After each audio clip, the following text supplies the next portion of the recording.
Alors, il y a d'autres problèmes qui peuvent se poser. Par exemple, vous avez des fichiers à 2 canaux ou à 3 canaux, donc mono ou stéréo. Vous savez qu'on est sur un logiciel qui réfléchit en stéréo et en fait, on se retrouve parfois avec des fichiers un petit peu étranges. Alors, ici, quand vous avez un fichier qui est balancé droite-gauche, ici, vous avez véritablement ici un fichier stéréo avec un canal de gauche qui est différent du canal de droite ici. Donc, j'ai à droite un instrument, à gauche un autre instrument, donc c'est parfait. Mais c'est pas forcément l'enregistrement optimal que je souhaite obtenir. Si je joue ça, je vais avoir un instrument à droite et l'autre à gauche, et vous allez voir que si je me dirige ici vers mon bouton de panoramique, ça va pas forcément régler mon problème. Je passe en lecture.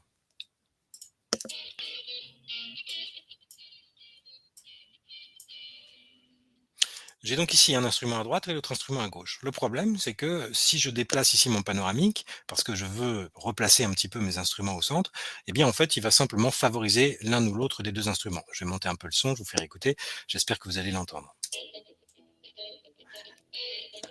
Là, je n'entends que la guitare, et ici sur le canal de droite, je n'entends que le piano.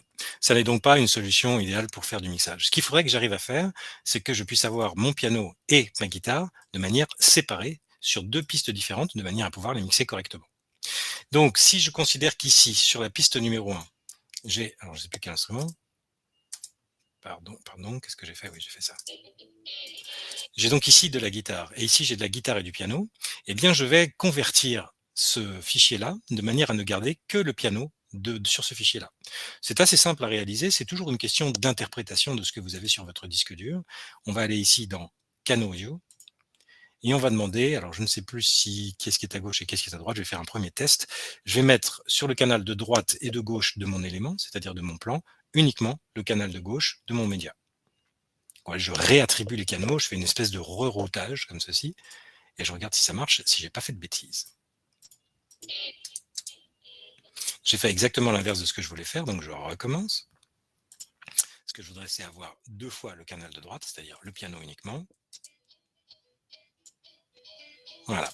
Et donc, je me retrouve maintenant avec deux enregistrements. Alors, vous avez compris que ces deux enregistrements sont synchrones, qui vont permettre maintenant de régler l'intensité et le panoramique du piano et de la guitare de manière isolée, séparée.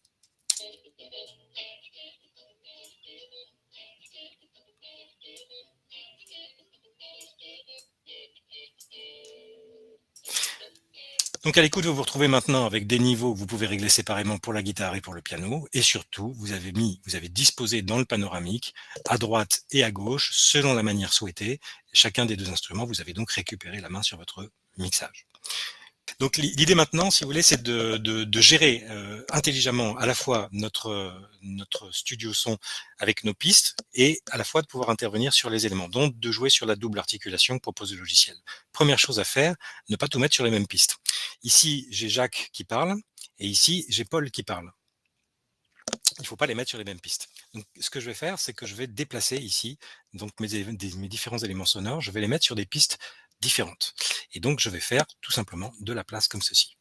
Et donc, le simple fait, vous voyez, d'avoir séparé ici le son qui correspond à l'un des interlocuteurs avec le son d'un autre interlocuteur va me permettre de les régler ici indépendamment, ici, puis ici, sur la deuxième.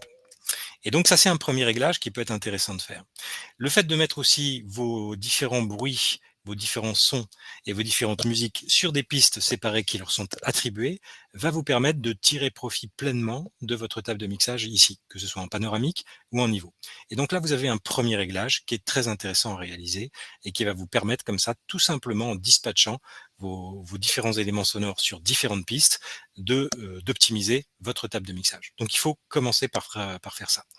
Deuxième raison pour faire ça, c'est que si vous exportez votre projet vers un ingénieur son, lui va vous demander évidemment de faire ce job-là, il va vous demander de séparer les différentes sources et de les mettre sur différentes pistes de manière à ce qu'il puisse appliquer des traitements par l'eau sur les pistes, évidemment. Pour lui, ça va être beaucoup plus intéressant.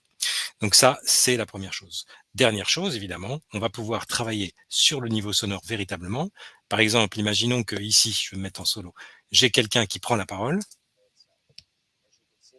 as you can see, et je voudrais évidemment supprimer ce qu'il y a avant. J'ai donc la possibilité d'intervenir avec des points clés ici. Vous voyez que tout simplement, avec un point clé, je peux modifier la hauteur du son, faire rentrer le son avec un petit fondu audio que je fais à la main en regardant la waveform. Et à ce moment-là, on a une entrée de son qui est tout à fait acceptable.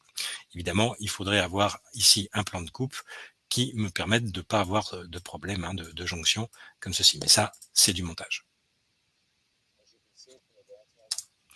Donc, un vrai petit studio son dans le sens où vous avez cette double articulation, à la fois par piste et par élément, qui vous permet de régler la plupart de vos problèmes de mixage, de musique, de bruit, de sound design, d'ambiance et de dialogue.